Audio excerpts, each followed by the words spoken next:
श्री राम के महारथी पुत्र ने क्यों किया यमराज से युद्ध? क्यों श्री राम के पराक्रमी पुत्र लव ने दी यमराज को चुनौती? किसे श्री राम ने मौत के हाथ से छीन कर दे दी 9 दिन की जिंदगी? दोस्तों, रामायण में आपने श्री राम के पराक्रम की कहानी सुनी और पढ़ी होगी। क्या आपको पता है कि श्री राम के पुत्र लव और कुश भी अपने पिता श्री राम की तरह ही पराक्रमी थे? दोस्तों, आज द कर्मा आपको श्री राम के पुत्र लव और यमराज के बीच हुए एक भीषण युद्ध की कथा बताने जा रहा है, जिसे सुनने के बाद आप भी कहेंगे कि पराक्रमी पिता का पराक्रमी पुत्र होता ही है। वैसे दोस्तों, आपने ये स्टोरी तो सुनी ही होगी कि जब श्री राम ने माता सीता का त्याग किया और माता सीता ने 2 पराक्रमी पुत्रों लव और कुश को जन्म दिया था। उन्होंने श्री राम के अश्वमेध यज्ञ का घोड़ा पकड़ लिया था और इन दोनों ने हनुमान जी सहित पूरी श्री राम की सेना को कैद कर लिया था। उन्हीं लव और कुश के जीवन में एक और ऐसी घटना घटी थी जिसे देखने के बाद श्री राम का सीना भी गर्व से चौड़ा हो गया था।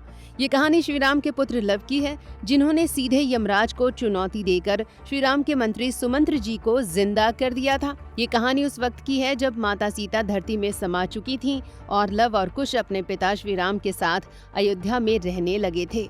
आनंद रामायण में दी गई कथा के अनुसार एक दिन जब श्री राम अपनी सभा में बैठे थे, तब उनके एक सेवक ने आकर उन्हें सूचना दी कि उनके बूढ़े मंत्री सुमंत्र जी का स्वर्गवास हो गया है। दोस्तों, श्री राम सुमंत्र जी का बहुत सम्मान करते थे, क्योंकि सुमंत्र जी न केवल श्री राम के मंत्री थे, बल्कि वे उनके पिता दशरथ जी के वक्त भी अयोध्या में मंत्री के पद पर तैनात थे। जब श्री राम जी को उनकी मौत की खबर मिली तो उन्हें सहसा यकीन नहीं हुआ, क्योंकि श्री राम ज्योतिष के भी ज्ञाता थे। उन्होंने जब सुमंत्र जी की कुंडली देखी तो उन्हें ये दिखा कि अभी सुमंत्र जी के जीवन में 9 दिन शेष हैं, लेकिन फिर भी उनकी मृत्यु समय से पहले हो गई है।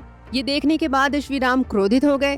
श्री राम तुरंत यमपुरी की तरफ रवाना हो गए। रास्ते में उन्होंने देखा कि यमदूत सुमंत्र जी की आत्मा को लेकर जा रहे हैं। श्री राम ने जब यमदूतों से पूछा कि वो समय से पूर्व क्यों सुमंत्र जी को लेकर जा रहे हैं, तो यमदूतों ने कहा कि सुमंत्र जी का जन्म एक अजीबोगरीब तरीके से हुआ था। उन्हें पूरी तरह से माँ के गर्भ से निकलने में ही 9 दिन लग गए थे।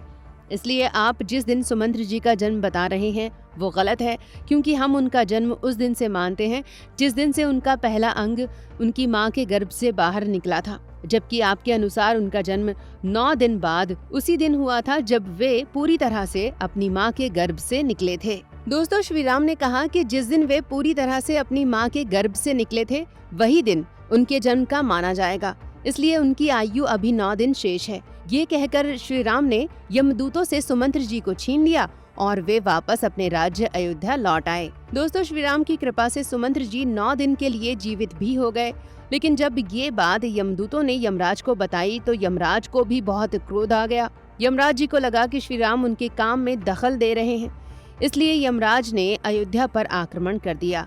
जब यमराज ने अयोध्या पर हमला किया तो श्री राम ने अपने पुत्र लव को यमराज से युद्ध करने के लिए भेज दिया। लव और यमराज के बीच भीषण युद्ध शुरू हो गया।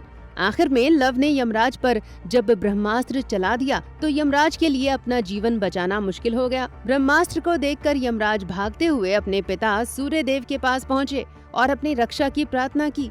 अब भगवान श्री राम तो सूर्यवंशी थे, इसलिए भगवान सूर्य ने श्री राम से प्रार्थना की कि वे उनके पुत्र के जीवन की रक्षा करें। अब श्री राम के कहने पर लव ने ब्रह्मास्त्र को वापस बुला लिया और यमराज का जीवन बच गया। दोस्तों, अपने पुत्र यमराज की जान बचने के बाद भगवान सूर्य ने श्री राम को धन्यवाद दिया और श्री राम ने भी अपने पूर्वज भगवान सूर्य की पूजा की। आखिर में यमराज ने सुमंत्र जी को 9 दिन की जिंदगी लौटा दी। इन 9 दिनों में सुमंत्र जी ने खूब दान पुण्य किया और अपनी मृत्यु के बाद वैकुंठ धाम चले गए। दोस्तों, उम्मीद है कि आपको हमारा ये वीडियो पसंद आया होगा। आपसे निवेदन है कि आप हमारे इस वीडियो को जरूर लाइक करें और हमारे चैनल द कर्मा को भी जरूर सब्सक्राइब कर लें। धन्यवाद।